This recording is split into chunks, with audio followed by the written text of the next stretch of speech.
രണ്ടാമത്തെ ഭാഗത്തേക്ക് വരുമ്പോൾ മഹിഷാസുരനാണ്.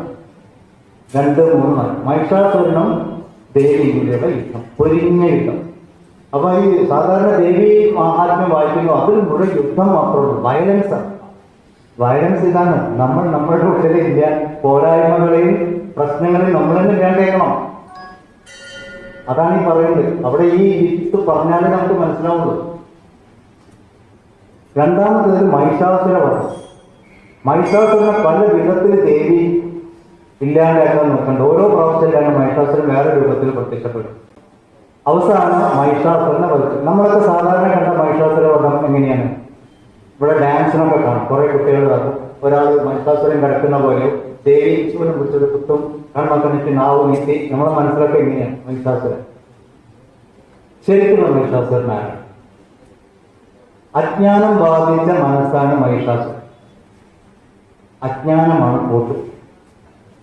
ഈ മനസ്സിനൊരു സ്വഭാവമാണ്. വേദാന്തത്തിൽ അതിനെ വിക്ഷേപം, ആവരണം എന്നത്. വിക്ഷേപം എന്ന് പറഞ്ഞാൽ പ്രൊജക്റ്റ് ചെയ്ത് കാണിക്കുക. മനസ്സിന്റെ ഭാവനകൾ മാത്രമേ നമ്മൾ അനുഭവമായിട്ട് കാണുള്ളൂ.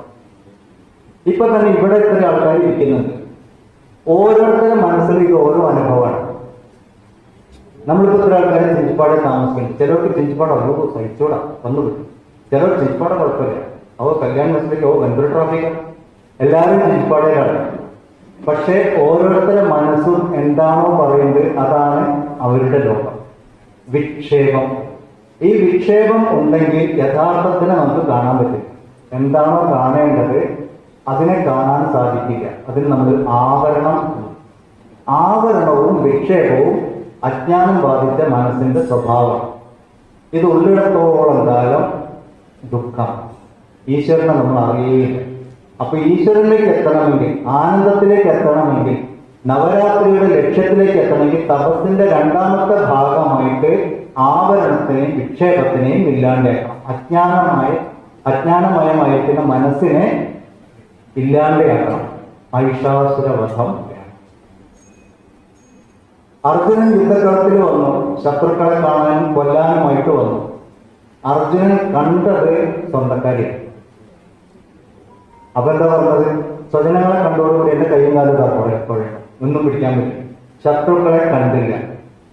അജ്ഞാനം ബാധിച്ചപ്പോൾ ശത്രുക്കളെ കാണുന്നതിന് പകരം സ്വന്തക്കാരെ കണ്ടു. നമ്മൾ ഈ ജീവിതത്തിൽ ചുറ്റിത്തിരിയുമ്പോൾ ഇതാണ് നമ്മളെ ബാധിക്കുന്നത്. എന്നും രാവിലെ നമ്മളവിടെ വിഷ്ണു സഹസ്രനാമം ചെയ്യണം. അല്ലെ? ഓം വിഷ്ണു വിഷ്ണു ഒറ്റക്കാരോ ഭൂതരോഗ്യ ഒക്കെ പറഞ്ഞു.